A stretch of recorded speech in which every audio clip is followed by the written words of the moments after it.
In the name of Allah, the most merciful and the most beneficial. Good morning, class 7th. How are you all? We are on page number 56 and we have unit 3. The topic is London and we have here the topic diary. Also diary, it's a beautiful habit. ये एक बहुत ही खूबसूरत बहुत अच्छी आदत है. If you are writing diary, if you are habitually writing, आपने उसको सिर्फ एक दिन या 2 दिन नहीं लिखना, आप हैबिचुअल हों, उसके आदी हों आप डायरी लिखने के. If any time you will read it out after writing it, you will enjoy a lot. आप बहुत ज़्यादा इन्जॉय करेंगे जब अपनी ही लिखी हुई डायरी को आप किसी और टाइम पढ़ेंगे.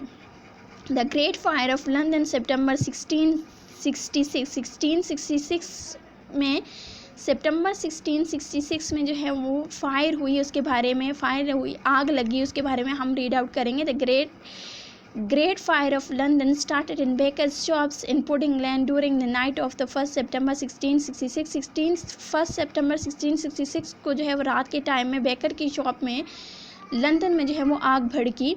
And rage for the 7 days, और ये फैलती रही, मुश्तहिल रही, भड़कती रही 7 days के लिए. ओनली अबाउट 20 people डाइड, इसमें से 20 लोगों की डेथ हुई. But the fire in goal for 4 और 5th of the old city, और लेकिन इसने घेरा कर लिया था, अपने हिसार में ले लिया था तकरीबन 4 या 5 पुराने शहरों को. विच इन 1666 was made of narrow street and timber frame houses massed closely together. ये 1666 की बात है जब वहाँ पर गलियाँ बहुत ज़्यादा तंग होती थी और लकड़ी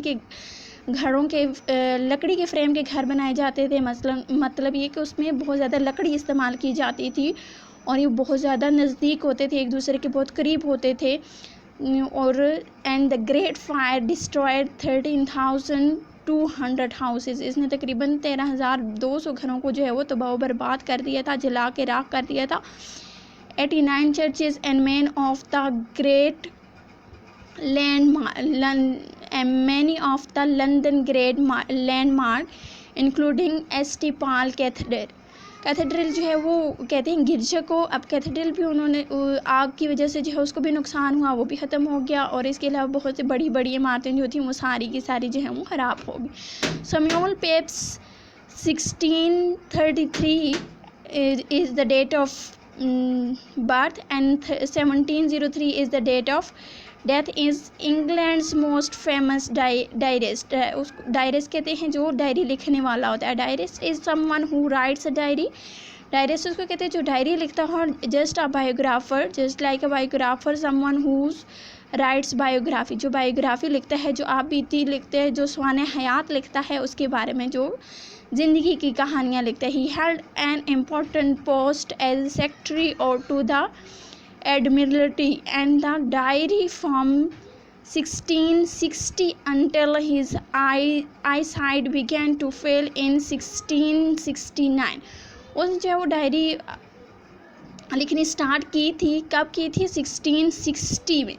1660 में उसने डायरी लिखनी स्टार्ट की थी और वो उसने लिखी कहाँ तक थी? 1669 तक जो है उसने डायरी अपनी लिखनी बरकरार रखी. जब उसकी आई साइट जो है वो कमज़ोर होगी, उसने जवाब दे दिया, तो उसके बाद जो है उसने छोड़ दी. और वो जब अपनी सेक्रेटरी के ओहदे पर था एडमिरल्टी में, तो उसने एक इम्पॉर्टेंट पोस्ट पे था. उस टाइम भी उसने डायरी को जारी रखा, डायरी जो है वो लिखता रहा. And the following extracts are from Samuel Pepys diary written during the great fire. अब ये जो नेक्स्ट पेज पे आप जो रीड करेंगे, पीसेस रीड करेंगे, ये उन्हीं की डायरी में से लिए गए हैं. The water side is edge of the London's great river, the river Thames. रिवर का नेम उन्होंने बताया कि टेम्स है, और ये जो वाटर साइड है ये भी एक जगह का नेम है. Water side is the edge of the river, edge of the great London's river. London के जो रिवर है उसका जो है वो एज है, उसका किनारा है, और उसका नेम क्या है? That is water side.